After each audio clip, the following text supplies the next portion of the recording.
Black Cats Run podcast, Learn to Fly, episode 3C.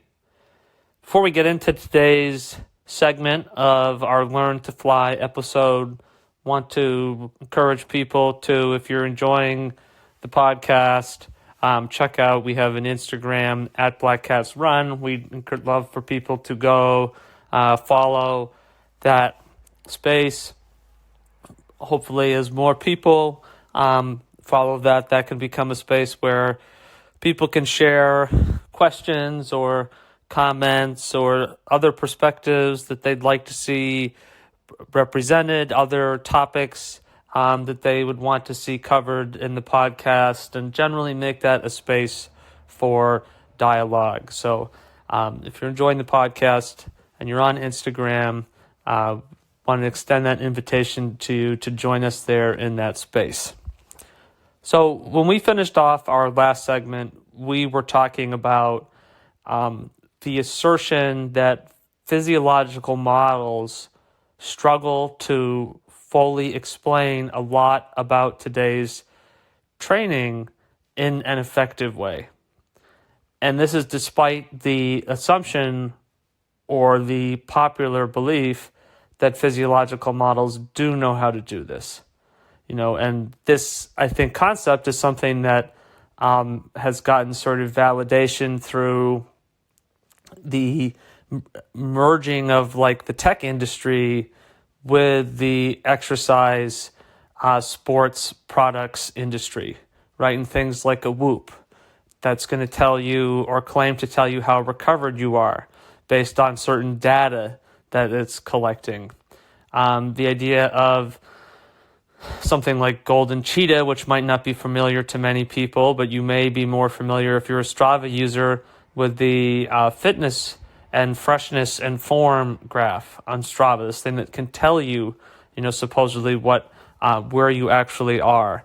The idea of a sports watch or GPS running watch telling you what you should do for your workout, telling you how recovered you are, et cetera, et cetera. And I think for people who've gotten into these sports in such a way that they weren't in all of this technology, and we're not here to be Luddites. I think there's a lot of potential for these kinds of technologies. It's just that some of the assumptions that they might be operating from could be the limiting factor. I would say that Strava and GPS watches and GPS computers for bicycles and this stuff has like added so much to it. It's like certainly made sports more accessible. I mean, like if you can go out and the ability to navigate and not get lost on your bike computer is great. KOMs have made cycling so much more interesting to go out and do this stuff. It's made it easier to, explore, and you don't have to sort of stick to the same loops, right? Bringing your phone with you, you're not going to, if you have a mechanical issue, right, you can call and have somebody pick you up instead of sort of just going out there and hoping that if anything happens, you can handle that. So we're not trying to poo-poo, right, technology. We're not projecting some sort of a Luddite mentality about this stuff. But we're saying specifically that these technologies, right, they're just expressions of concepts, right? And those are human-developed concepts, right? And those are predicated on certain assumptions, right? And assumptions about what physiology really knows and what that can tell us. And so people whom, again, come from a space around sport where they're not engaging with this stuff, in a digital technology way, which has become increasingly less common.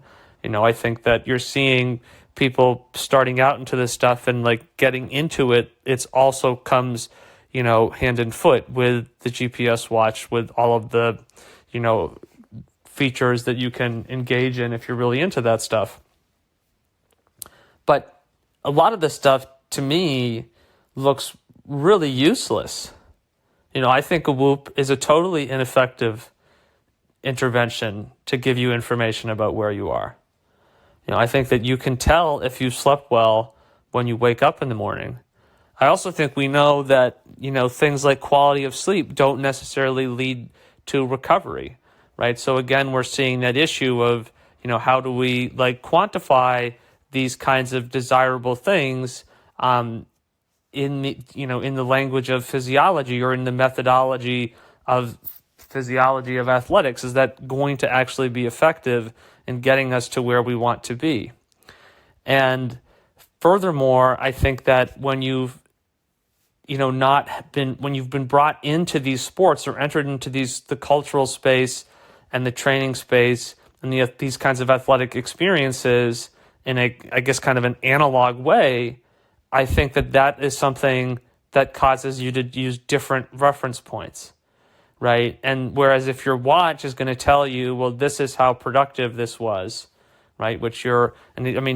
My bike computer will tell me how adapted I am to the heat, which is just sort of like, to me, is like a totally useless, and as far as I'm concerned, may as well be fictionalized piece of information. But I can imagine that for other people, they take this stuff and, there would be a tendency to assume I spent, at least $200, and some of these units you can spend $1,000 on. I can understand why the assumption would be that, well, there must be inherent intrinsic value or insight into the stuff, or else why would it be here? But that's not necessarily the case. And if you have that external perspective and then you've brought these technologies into your experience of sport later, I think you can understand that stuff is probably limited and it's probably not actually getting us where we want to be. And so this idea, right, that these physiological models are limited but are being empowered and sort of further validated through the sort of popular culture, the sort of popular consumer culture around these sports, right? Because when you see these things and these sort of conclusions and these assertions of this is how recovered you are, this is what you should be doing for your training today. This is whether or not your training was productive or effective. It's just telling you so you don't have to think about that or try to reflect on that, right? And it's simplifying that. And you could make the argument that, well, is that making it easier for people to access and engage with the sport? And I can understand why we would make that argument, but I think that argument only holds up if the conclusions that it's reaching are actually valid or insightful. And I don't think they are valid or insightful. I don't think they're helpful. For me, I don't train based off this data. I don't encourage anybody to train based off of this data. All I want on my watch is I want the GPS to work. I want it to be, as accurate as is reasonably possible. I like to be able to see the heart rate, and I like to be able to see the speed. And all these other features are basically useless. And it's incredible when you go on like Garmin's website and, you'll appreciate that, my integrity to the cause of understanding is so absolute that I'm making sure that, if there's ever a context in which, some sort of sports industry sponsor wanted to gain access to our space and our audience, that I will have put them on ice. So here I am putting Garmin on ice. Those features, it's incredible, the number of features that come with these watches. And I look at them, I don't even know what's the value of this. And I think you're taking advantage of people's lack of reference and people's ignorance to push this product on them. And that product, sells because what are we looking for? We're looking for that solution. We're looking for that holy grail, right? What is the magic pill that's going to sort of solve all of our woes and allow us to create the performance and the outcomes that we want? And the answer isn't just that it's, more complicated than that. And to some extent it is, but it's also that it's just not correct, that these things just aren't working. But you can see how, right, the concept we're trying to tease out here to start is that systems like this, come in and then become a part of the popular athletic culture within these different sporting cultures, right? Within cycling, within running. And let's just focus in on the idea of the whoop, right? So the whoop is sort of a strategy to tell people, right, the things that's like so critical. Like, if I do a workout, is it going to go well, right? If I race, am I ready to race well? Now, you'd have to do a study, and the way I would want to do this is kind of the way, economists like Stephen Levitt, talks about the, Freakonomics author and economist talks about how, with science, people are so reluctant to use real world data. And this was in the context of, him proving that, seatbelts for younger children actually increase the rate of fatality, but yet we still insist that they wear them because we create these artificial, environments in which we test this stuff. But he's saying all you have to do is look at the crash data, and it clearly shows you that these systems don't do what they want. And by that same concept, when we're looking at this stuff here in terms of is the data or the information from the Whoop actually improving performance, all we'd have to do is go out and collect the actual evidence in the real world of who are the people who use Whoop, like what is your success rate of your workouts and races, and then compare that against the control group of people who don't use Whoop. And to be clear, I am going to engage in some speculation, and I feel, though confident from all of the general information that that you see and engage with, and just reading stuff on people's Stravas, right? You get increased access to what people are experiencing day to day. I'm pretty confident that the Whoop is not leading to anything useful, and I think you come back to the idea of what recovery. Gustav and Christian, who are not maybe the only athletes to listen to, but I think it's telling that they're going out and they're, defying expectations within the sport of long-distance triathlon, within the sport of Ironman triathlon distance racing, but also, showing that there's a potential to go at a higher level of objective performance in terms of what you can split for those legs in that race discipline, especially at that particular event. And if they are clearly dismissive of this stuff. They say you have to sleep and you have to eat. They don't really subscribe to the use of that stuff. And I think when athletes clearly would have an opportunity to promote these products, who better, right, to promote this stuff than people dominating in a sport like Ironman, where training loads are so high, and you would think that fatigue and recovery management is super important. And by the way, it is super important, right? And yet they're presumably I'm hypothesizing, right? Maybe they were never approached, right? But they're not endorsing that stuff. But we see a lot of athletes who do endorse this. You see it in the cycling space, too, and it's easier to see because that pool of people is smaller. But you see a lot of Whoop stuff usage there. People referring to their Whoops, and it's I just don't think that they're improving their performance. It's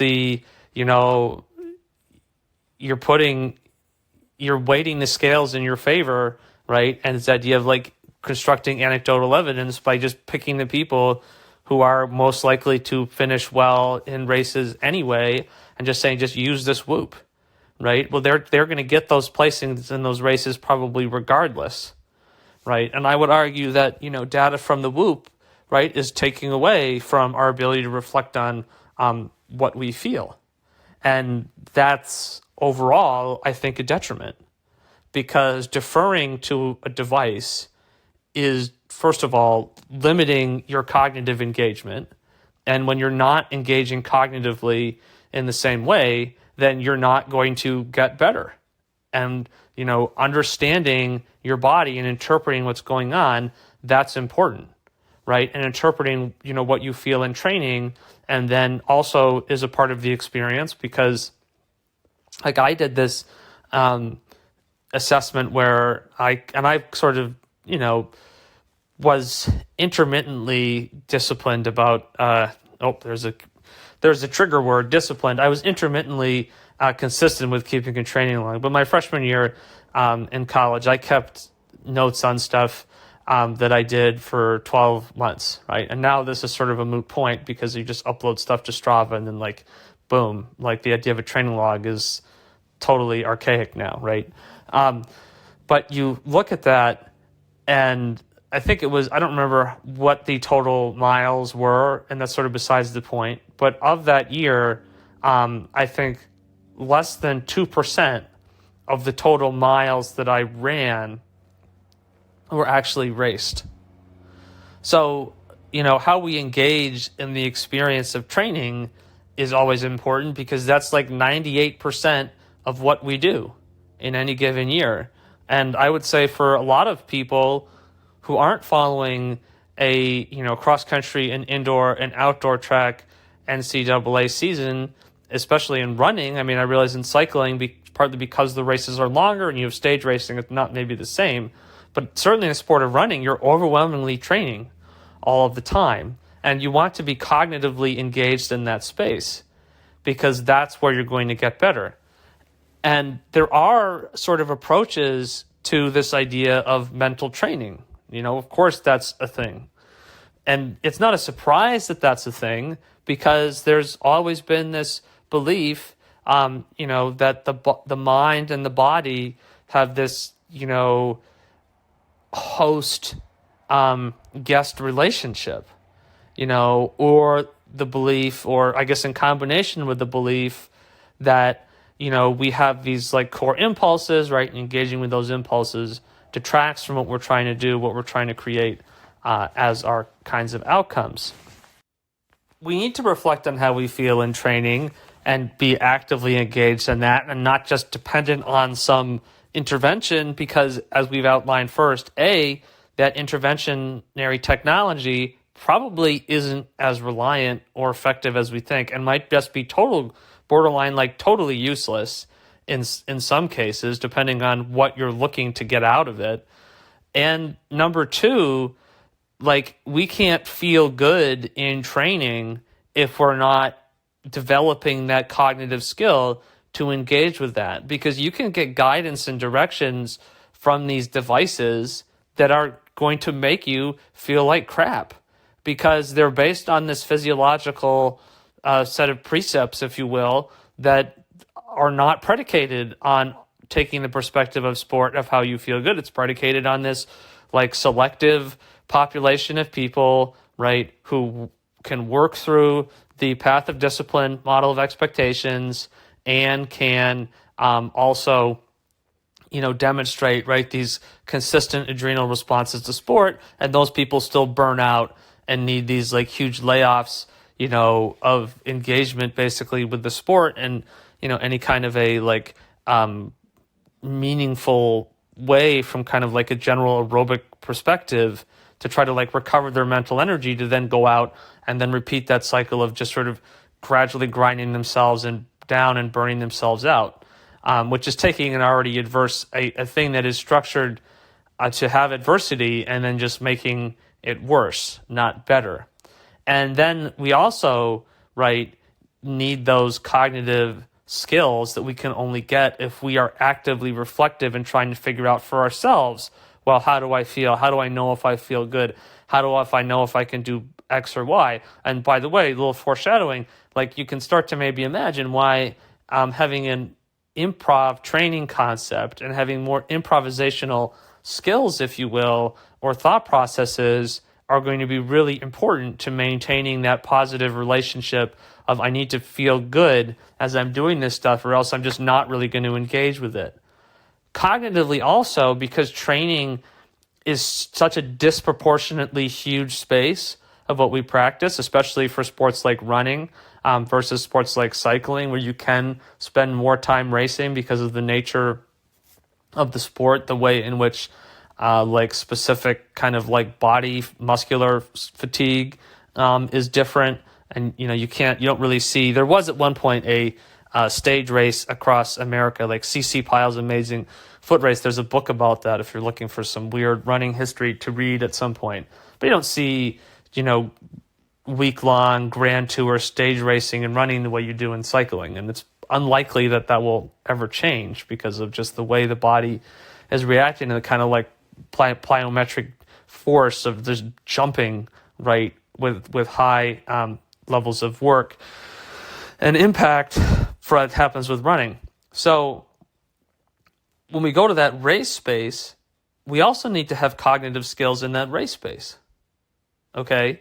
And if we're sort of like deferring all of our thinking to these devices, we're not going to be able to race as effectively, and we're not going to be able to race well. and I think people are probably more likely to fail in their race goals. So then that's a problem because you're not enjoying what you're doing, which at the end of the day, if you hate doing it, I mean, there's other things you can pursue in life. And, I do believe that it's reasonably possible for the vast majority of people to do this stuff and feel good. So it's not like it has to be, adverse for certain people no matter what. But like, if you are miserable, why would you want to keep doing it? But the other aspect is just if you're trying to be a, let's say elite level person where you're trying to make income through this and your results matter for that like additional level of incentive, having that cognitive skill is even more important. And having these devices tell you what you're feeling, and to a certain extent, even if they were accurate, it would still be limiting. Because unless you have a device that is literally telling you when to speed up or slow down, right? Like moment to moment in the race, like you need to be able to think and make those decisions for yourself, and that's a part of the sport too, because at a certain point, if you had something telling you to speed up and slow down, it'd be like, aha, we've achieved like the ultimate trajectory, which is to just turn the athlete into a car engine. And then somebody else sits in the driver's seat of that, whether that's the technology, whether that's the coach. And in cycling, when people talk about racing with, panache, I think sometimes that's, used to just sort of be like, I'm watching this race and I want somebody to attack. And, I just want people to start attacking. And I think to a certain extent, that's just kind of like ignorant, and it's not respecting, that the sport evolves strategies, and these strategies evolves in these sort of grand arcs, over sort of generation of athletes and the kind of, practices and paradigms that influence, sport across, given 5 to 10 year, arcs of experience. I don't think that the technology inherently takes away from the sport. I think the technology can be there, but I think that then we have to change our approaches so that as we apply this technology, we're not forgetting to engage that cognitive skill set and to focus on using that cognitive process to say, how do we feel good? Because let's just say for the thought experiment, let's say the Whoop nails it and it does exactly what it says it's going to do. That's still not good enough, because that's not telling you, do you feel good? That's not telling you, are you in a good place? Are you able to be productive? Are you able to engage?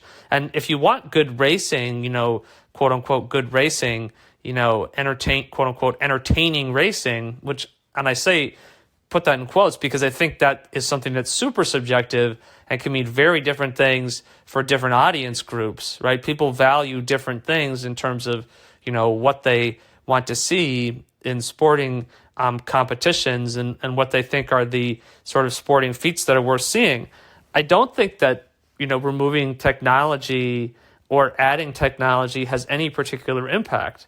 It just has to do with how we're choosing to engage with that. And I think if you want to see great races and you want to see the stuff that makes sport exciting, that comes back to the cognitive skills of the athletes. And then that in turn is about like feeling good. Because when athletes feel good, they're going to feel confident. And when athletes feel confident, they're going to do things, that are, what we might describe as aggressive, or they're going to start racing with panache, and that when, athletes are throwing the hammer down, and Chris Froome was not the first person to do this. We just sort of, rediscover these sort of approaches. I mean, you could argue that Team Sky in many ways is just sort of like the next evolution of Postal Service. And either they've done that without the doping or they've been better at doing it without getting busted for doping.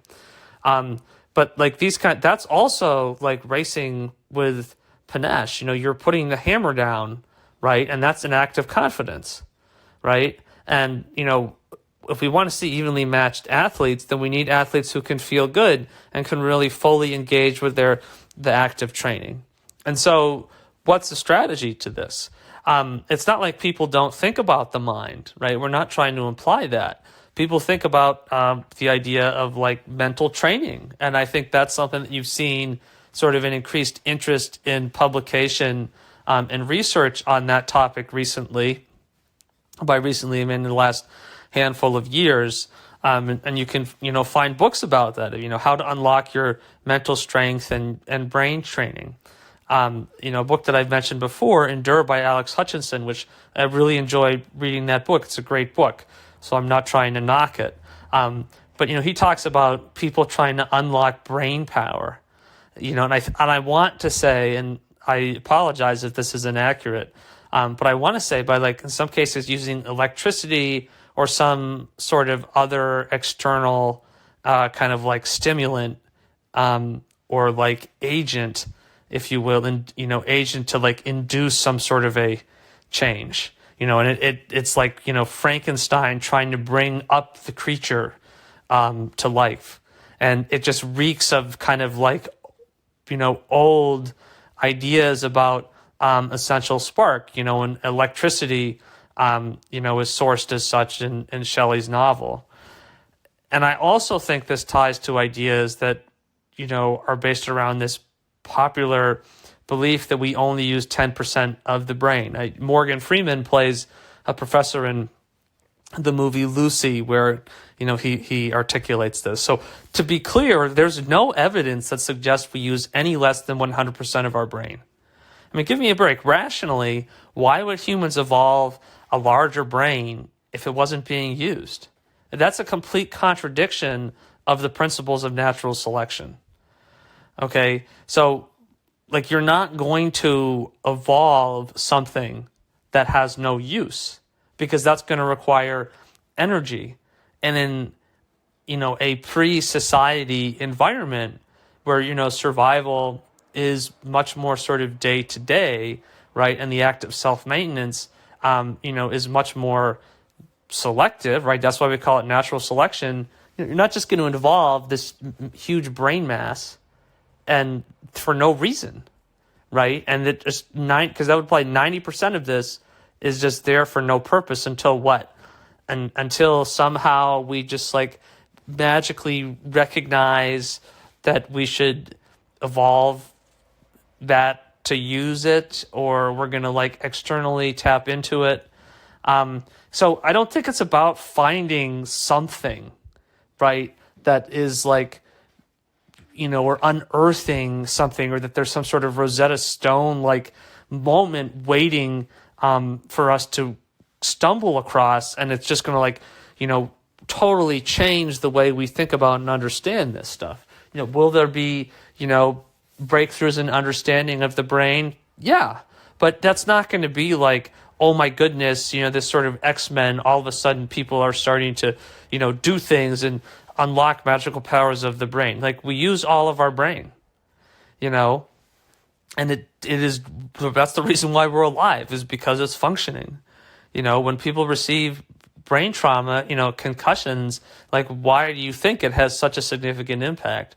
Because we use that whole system, and we really need that whole system to be functional. And I think I'm going to be a little hyperbolic to kind of emphasize or make the point. I think we're kind of in an era of physiological holy grails, or in an era of sort of these super models of training. And I think if we're going to make arguments about the impacts and limitations of those, then we want to try to start to explore into a little bit more about what they are, instead of just making these, at a certain point, right, we're no longer laying out the premise. We start to just sort of make assertions about something, and I think it is a disservice to the effort that people put into that stuff if we don't really try to break down and say, well, what specifically is going on, and how can we validate the perspective that we feel maybe there are holes in this stuff.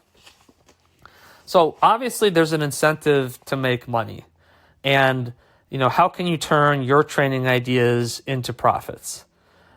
Famous athletes can sell versions of their training schedule. That's one way, right? And people will consume this. People want to know what people are doing.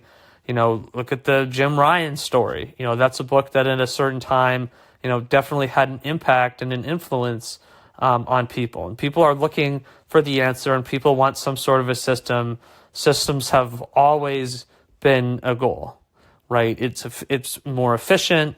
It's the idea that, okay, we have the answers and we can be confident that we have the answers. But the dominance of these models is sort of like this sub-modern period within the broad modern period of sport. So we have like this long sporting century, this long century of modern athletics, and then we have this sort of break point, this point of departure where things we make this differentiation. For example, one way people talk about this is they refer to like the old school. And the old school is kind of like before these physiological models came out. And then books like the Jim Ryan story aren't maybe what people are looking for to understand training. They're looking for these books that have these more kind of specific ideas, like the book Distance Running that I talked about in the last segment by Robert M. Leiden, published in 2003. But I think one of the most significant and influential books was a running book by Jack Daniels, who we're not trying to say that Jack Daniels is somehow like an unqualified person to talk about these ideas. We've talked a little bit about how, one of the limiting factors with these formulas is like, can the public actually understand them? That's going to be one limitation, and we want to be fair and we want to acknowledge that. But let's go back to that model. We've talked about that a little bit, and I think culturally it might be one of the most significant introductions of physiological models. And that the book is called Daniels Running Formula, if we haven't stated that clearly already. Originally published in 1998. So here's a key historical concept that I think we can all benefit from using as we move forward. In studying the past, in general, the study of history, we try to recognize that ideologies or events might not have been explicitly active in the contemporary world. However, they still have a shaping effect. So when we say explicitly active, what we mean is that it doesn't have to be a massive number of people who are directly engaging with or thinking about these things for it to nonetheless have a significant impact. So if you're a cyclist and you're like, well, Daniel's running formula, this is irrelevant to me, I'm suggesting to you that it's not, because it's chucking a boulder, in the pond of how are we thinking about training. Because I think it gave a lot of traction to this idea of we can model stuff physiologically. And I think that you could argue that the sort of commercial, social, and cultural success of zone training, which we're also going to talk about, and we're actually trying to compare cycling zones to Daniel's running formula and look for what are the similarities and commonalities. I think the similarities and commonalities immediately become very clear and very evident. But these kinds of this has a broad effect. Here's an example. Female athletes, I think, are still socially believed a lot of times to be incapable of handling the same training as men. And I have male athletes, to be more specific. And I've talked to multiple different people who have clearly this idea as like a defining, an accurate understanding. You might not know, and these people probably don't know, that it was once believed that, and relatively commonly believed, that too much exercise would cause the uterus to fall out. And my grandfather was a doctor of obstetrics and gynecology for 50 years, so really got to see a long run of some of these ideas about, women's health. And disclosure, I don't consider myself to be, nor am I trying to promote myself as or imply that I am some sort of an expert on this. And I am sharing, what somebody who I would say was a very accomplished figure in that field, had to say about this. That this was a belief that people thought the uterus would fall out. So what do you think the impact of that is going to be? So that becomes like kind of shaping of an ideology about women, what women are and are not capable of doing. And there's lots of other factors around that. So contemporary, right, today, right, these ideologies might not be active, right? Daniel's running formula might not be as popular or as influential in practice as it was in the end of the 90s and the early 2000s. But this effect still moves forward, right? And for women's athletics, females' athletics, I think it's important to try to understand, well, why do people have these beliefs about what that demographic group can and cannot do? Because if you see it's based on assumptions like, well, your uterus might fall out. Well, the people who work in women's athletics, they don't think that, probably. I would hope not at this point.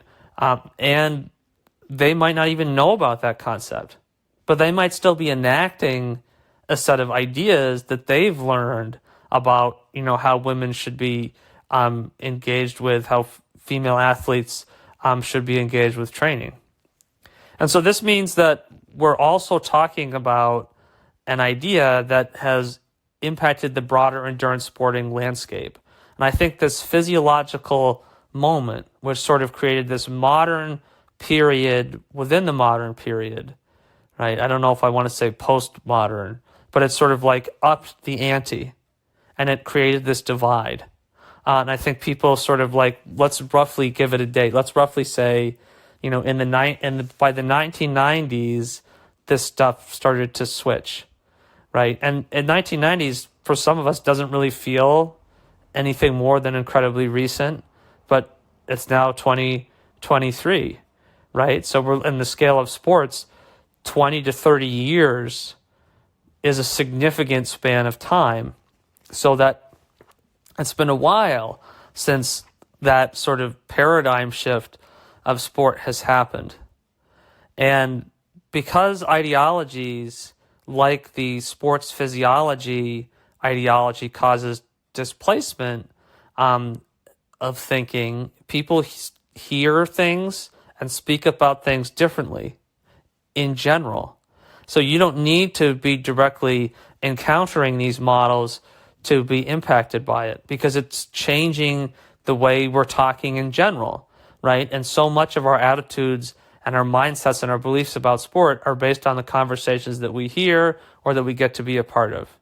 And sometimes it's hard to accept the impact of ideologies as a force of historical change and just a general force shaping society, because the implication is that like our agency is really limited and we're not sort of as like free, independent thinking as we might be.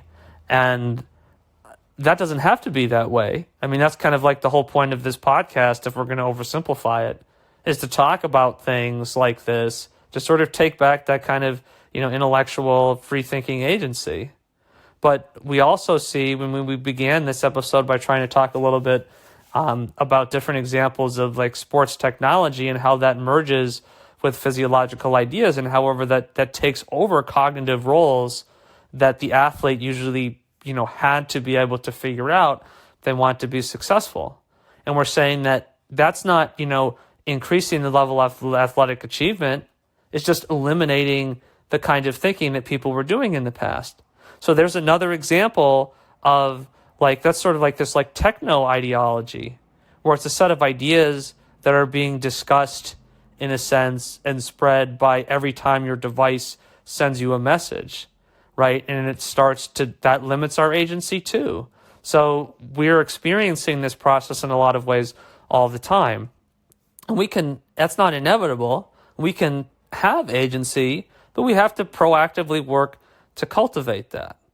And graphs and charts, if we go back to kind of, because we're also talking about this, we're saying this physiological movement, this paradigm of physiological systems of training is a switch from we're studying and trying to understand what's happening in the physiology when people are training and doing athletics to, what we feel we know enough about physiology that we can just say, based on this physiological knowledge, you know what, this is how you should train.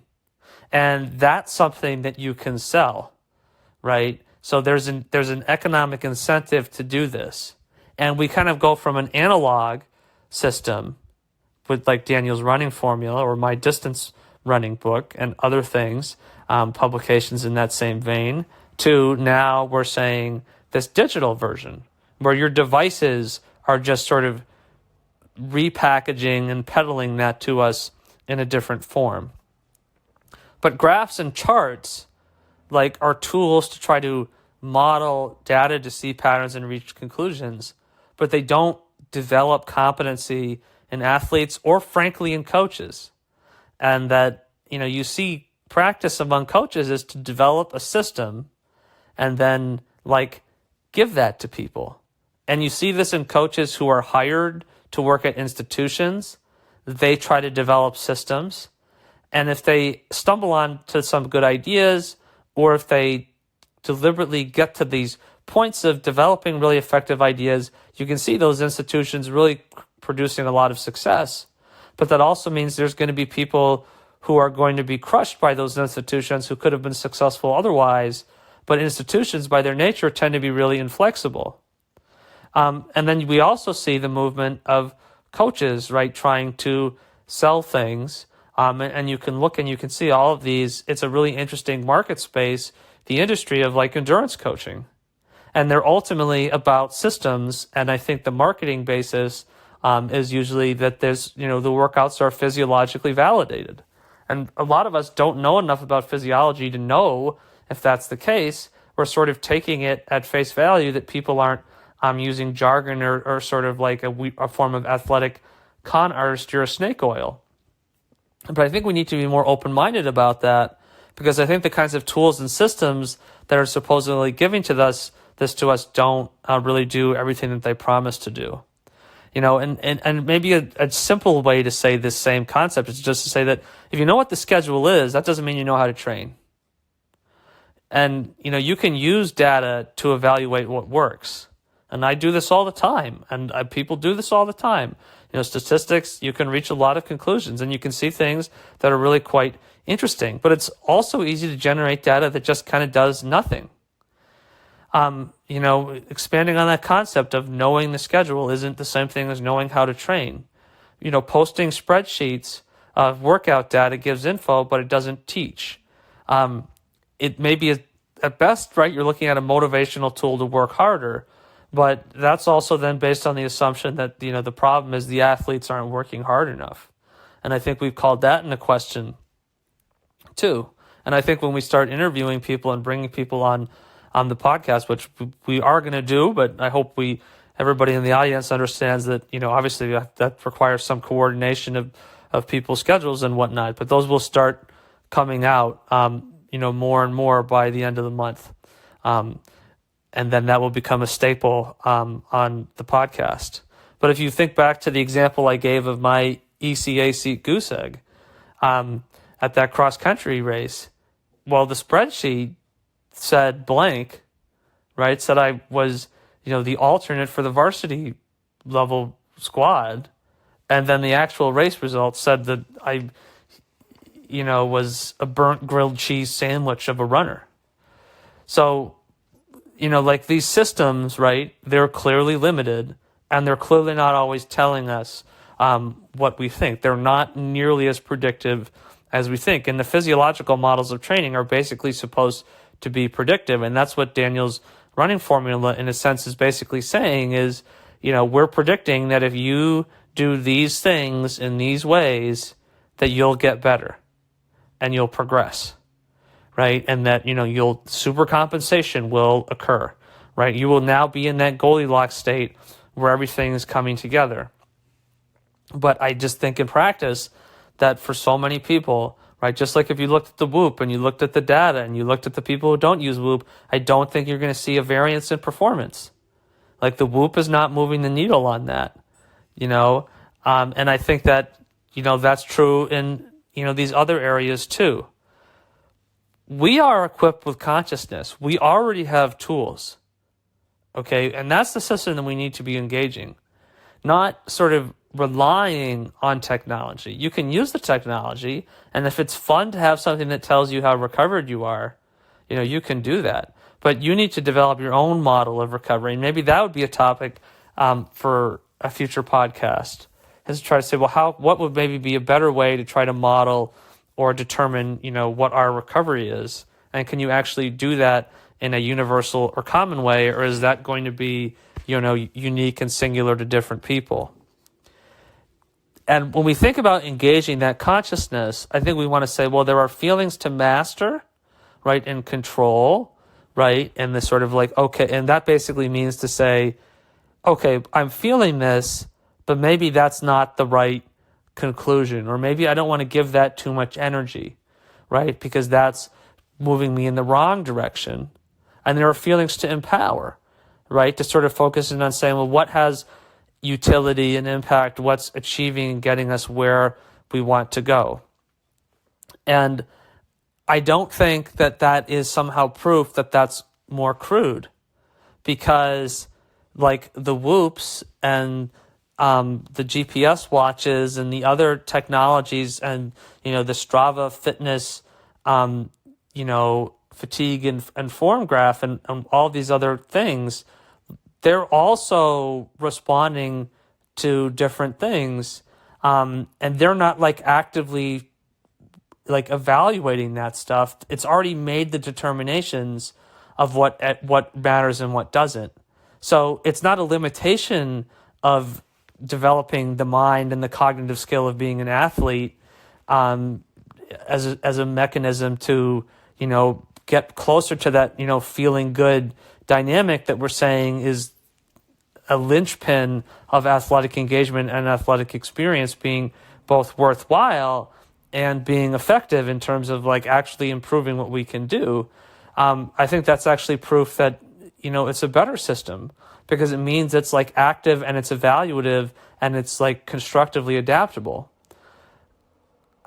I was coaching high school track, and we were at an invitational meet in the first month of the season.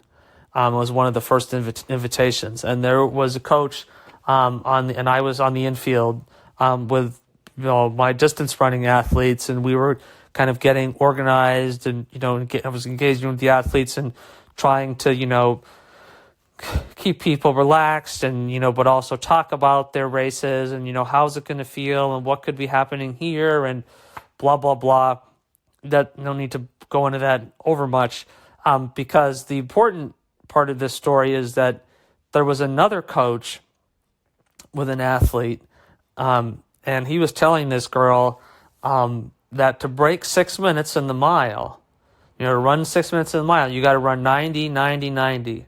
And then the coach said, okay, tell me what you need to do. Well, I need to run 90, 90, 90. And I'm thinking to myself, okay, this is not helpful at all. Like dividing 6 minutes into 4 parts isn't coaching, but that's like, in a sense, you kind of see why would we now be thinking like that's coaching, because that's an extension of the physiological models, is like identify the pace. And that's what Daniel's running formula says. Well, you identify the pace, then all the good things start to happen. Cycling, right? Identify the watts and all the good things start to happen. So, of course, I had to, sort of watch this next race. I didn't, go over to this other coach and, engage with them and say, what are you doing? That would be rude. But the athlete did not run 6 minutes, because being given this abstract piece of information, this 6 minutes divided 4 ways things, doesn't facilitate anything, right? And it's like, well, that's the data, right? But it's not useful.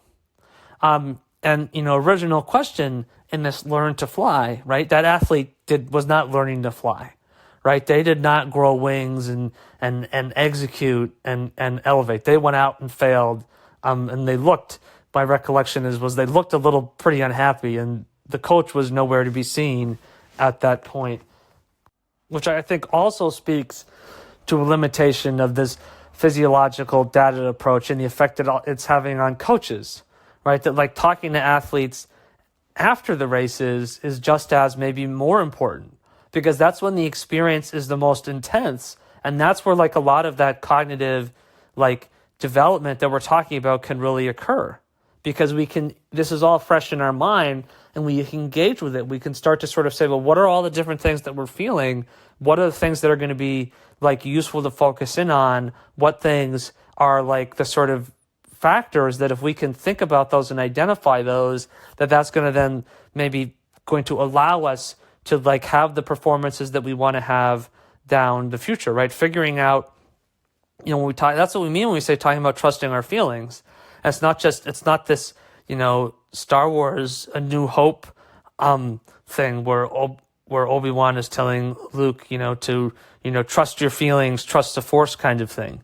We're talking about getting to the point where we're engaging with our feelings in this very rational sense, trying to analyze what equates for what, looking for patterns, right? A part of coaching and the benefit of racing and coaching athletes and having coaches when we're learning how to do this stuff is that they should be teaching us or modeling for us, how to look for these patterns and how to test. A different context from racing, but how the hell do we know if we're recovered or training in a way that will make us better? I continue to feel when I go out and exercise, have this question in my mind that just comes up in my head again and again and again. Am I recovering? Am I recovered? I don't know what that should feel like. I never learned. We never talked about the concept of recovery at all in my entirety of my high school running experience or college running experience. I have no recollection of ever hearing anything about that. And so then you're out, and then you might sort of start to say, okay, you sort of maybe start to gravitate towards feeling good, but then you pull up these tables, right, with running paces or your wattage, and you're like, oh, damn, I'm screwing up big time. Like, I am choking.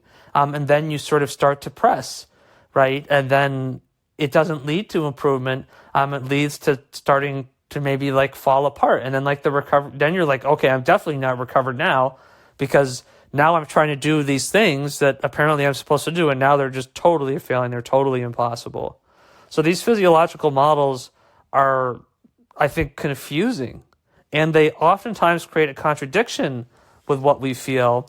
And I'm going to try to demonstrate that in the next segment by looking at and comparing some of these different experiences with these different models.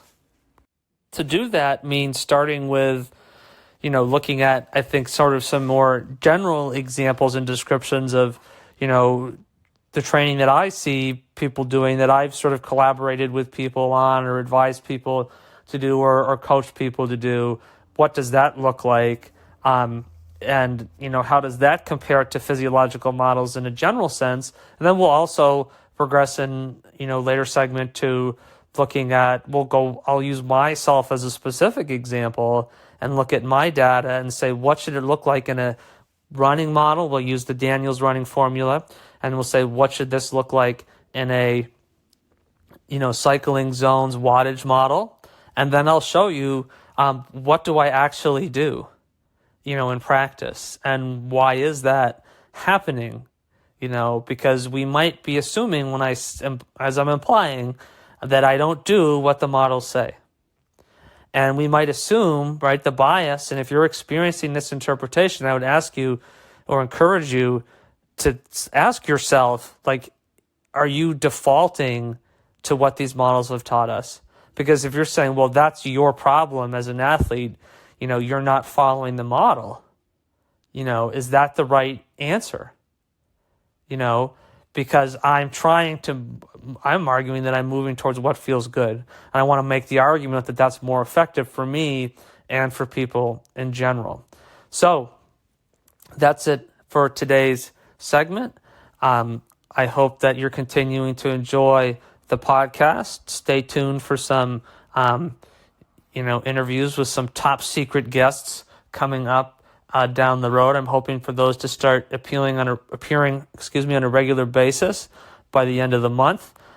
If you're enjoying the podcast, I hope that you will, if you're on Instagram, I again invite you. I hope that you'll come and join us by following our Instagram account at Black Cats Run. Want to turn that over time as we get more people in that space into an area where people can, pose questions, share things that they would like to see discussed or covered in the podcast.